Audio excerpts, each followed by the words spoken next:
विचार करायला लावणारी परिस्थिती चोहीकडे. त्यातल्या त्यात छोट्या छोट्या गावांमध्ये बऱ्याचशा घरादारांना कुलपं दिसायला लागली. बऱ्याचशा घरादारात फक्त म्हातारा आणि म्हातारी कसं तरी आयुष्य जगताना दिसू लागली. हे दृश्य इतकं सर्वव्यापी होण्याचं कारण काय?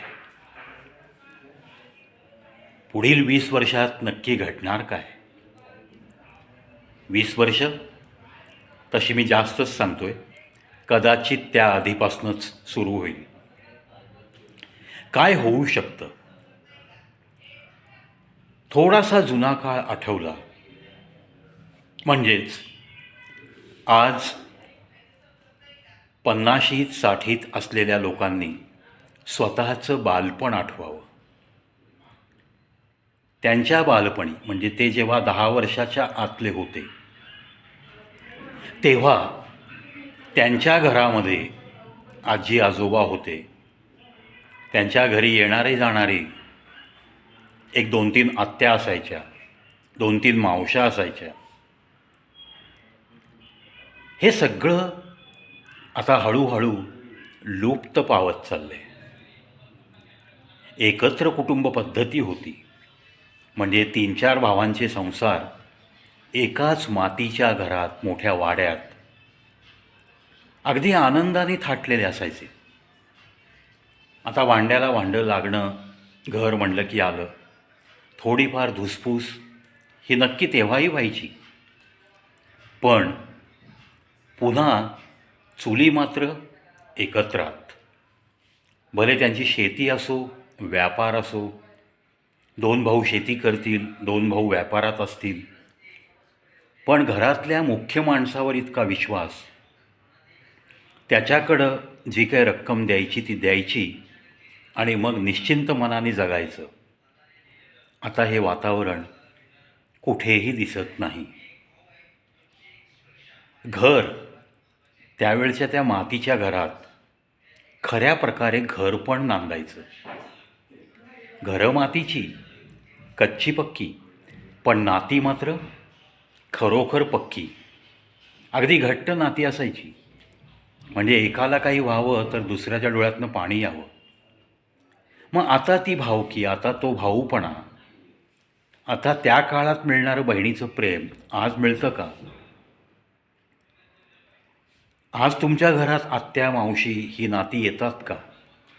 हळूहळू कुटुंब लहान होत गेली. आता तर कुटुंब इतकी लहान होत गेली की हम दो हमारा एक.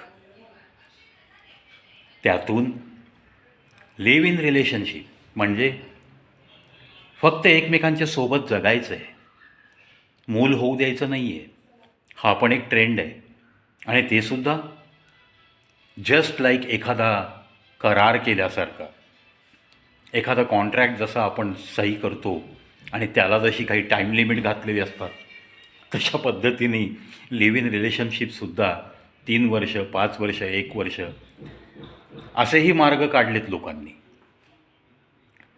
थोडक्यात ज्या घरामध्ये 3-4 भावंड, 2-3 बहिणी, त्यांना म्हणजे 3-4 भाऊ, 2-3 बहिणी असं 5-7 लोकांचं कुटुंब, आई वडील असे सगळे एकत्र राहायचे.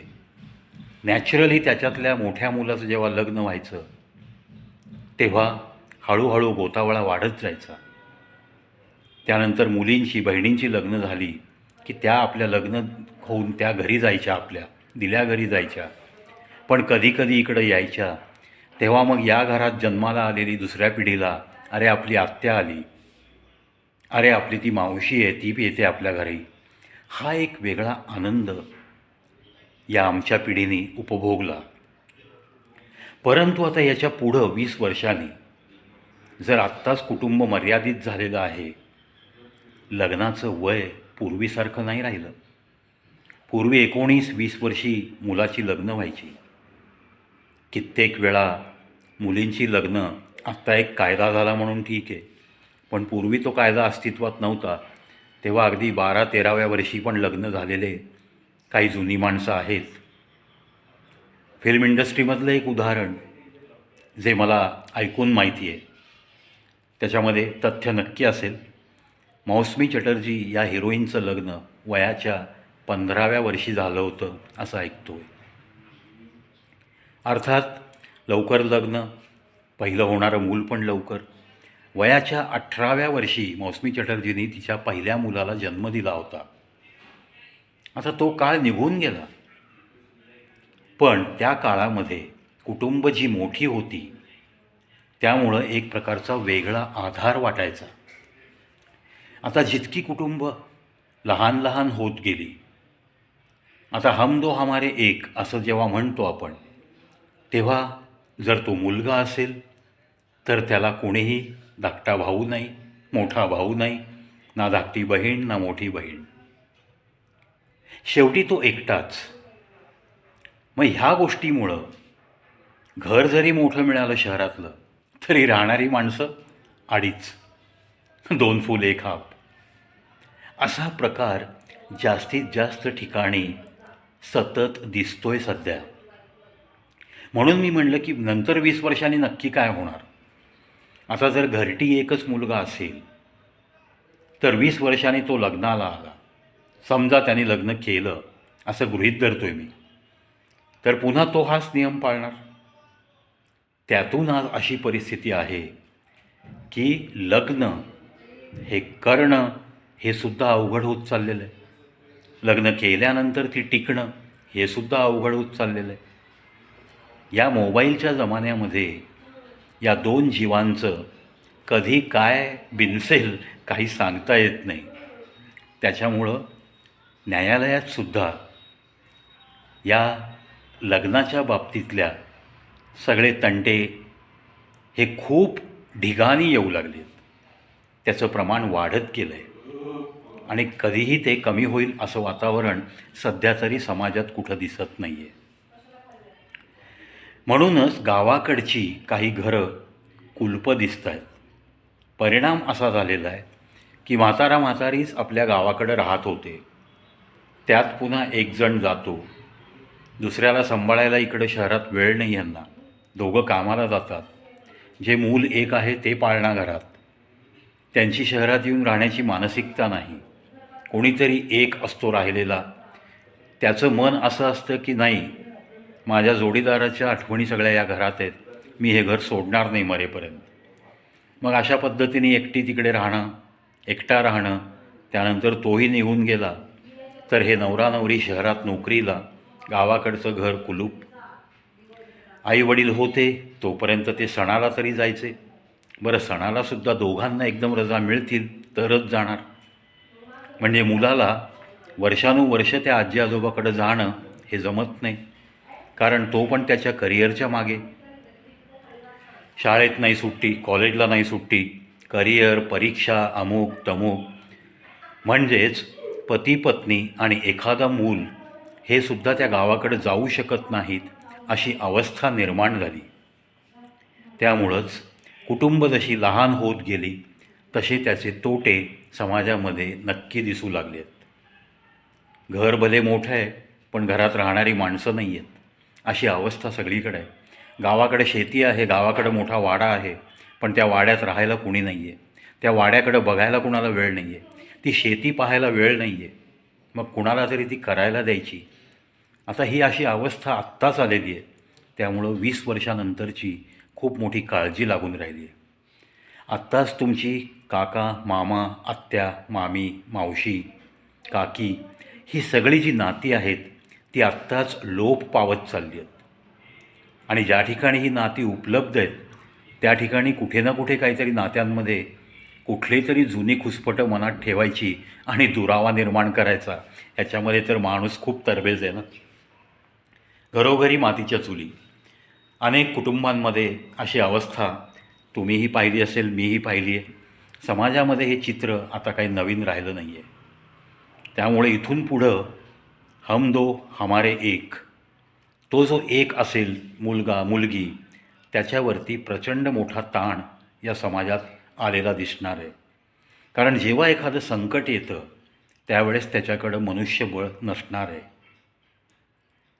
ही अवस्था अतिशय दयनीय असू शकते. म्हणजे प्रत्येक गोष्टीला तो विकत घेण्याच्या या आपल्या प्रवृत्तीवर अवलंबून असणार आहे. जगामध्ये सगळं विकत मिळतं, फक्त नाती नाही मिळत विकत. त्यातल्या त्यात आईवडिलांचं नातं तर कधीच नाही मिळणार. त्यामुळं उभरत्या पिढीच्या पुढं खूप मोठे प्रश्न समोर उभे आहेत. त्या प्रश्नांची उत्तरं कशी हुडकायची हे ज्याचं त्यांनी ठरवलं पाहिजे. असं वाटतं मला की जुना काळ पुन्हा एकदा आला पाहिजे. चायनाचं ज्वलंत उदाहरण आहे.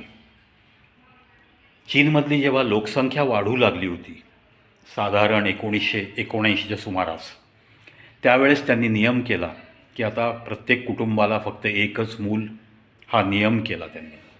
दुसरं मूल झालं की नोकऱ्या काढून घ्यायच्या, उद्योगधंदे काढून घ्यायचे, असे काहीतरी कायदे बनवले गेले. 30-35 वर्ष तोच कायदा राहिला. नॅचरली त्या 30-35 वर्षात जी काही मुलं मोठी झाली त्यांना ना कोणी काका होता, ना कोणी बहीण होती, ना कोणी मोठा भाऊ छोटा भाऊ, काहीही नाही. तो एकटा. त्याला जन्म दिलेले आईवडीलसुद्धा खूप थकून गेलेले होते. मग सरकारच्या जेव्हा हे लक्षात आलं की आता युवक आपल्याला कामासाठी मिळेनात, कारण घरटी एकच मुलगा किंवा एकच मुलगी, त्या मुलांना आणि मुलींनासुद्धा प्रचंड मनस्तापाखाली राहावं लागतं. कारण त्यांच्या आईवडिलांना ज्यांनी जन्म दिला, ज्यांनी त्याग केला, त्यांना सांभाळण्यासाठी यांच्याकडे वेळ नाही, मनुष्यबळ नाही. आणि मग तो नियम शिथिल झाला. मग एकाची 2 मुलं चालतील असं चायनाने ठरवलं. पण तोपर्यंत खूप उशीर झाला होता. त्यानंतर मग त्यांनी पुन्हा 5 वर्ष वाट बघितली, तरीसुद्धा परिस्थितीत विशेष बदल नाही घडला. ती 35 वर्ष तो जो सेटबॅक आहे तो धुवून निघण्यासाठी त्यांनी पुन्हा 3 मुलं झाली तरी हरकत नाही असा काहीसा नियम केला. आता पुन्हा काही कडक नियम झालेत. त्याच्यातनं बगल देऊन सरोगसी मदर हा एक प्रकार कायद्याने तिकडे मंजूर आहे. त्यामुळं आज चायनातले लोक, श्रीमंत लोक, जोडपं चायनामधलं आणि त्यांचं अपत्याचं बीज जे फलित केलं जातं टेस्ट्यूब बेबीद्वारे, ते अमेरिकेमध्ये जन्म घेऊ लागले आहेत, असा काहीसा एक प्रकार उघडकीस आला आहे. तात्पर्य ह्या गोष्टी सांगण्याचा इतकाच आहे की कुठेतरी आता हा समाजाचा बॅलन्स बिघडत गेलेला आहे. तो जर पटरीवर आणायचा असेल तर मात्र याच्यात काहीतरी बदल घडला पाहिजे. प्रत्येक कुटुंबातल्या मुलांची मुलींची मानसिकता थोडीशी बदलली पाहिजे. प्रत्येक तरुणींना काही ना काही याविषयी काउन्सेलिंग केलं गेलं पाहिजे आणि त्यांनी स्वतः या गोष्टी मनावर घेतल्या पाहिजेत. हम दो और हमारा सिर्फ एक याच्यातनं कुठेतरी बाहेर आलं पाहिजे. लग्नासाठी जो चिकित्सकपणा सुरू आहे, जी एक मुलीच्या आईबापांची प्रवृत्ती झाली आहे की कोणताही मुलगा पाहताना सर्वप्रथम तो कसा आहे विचारलं जात नाही, त्याला पॅकेज किती आहे हे विचारलं जातं. या मानसिकतेतून थोडंसं बाहेर आलं पाहिजे.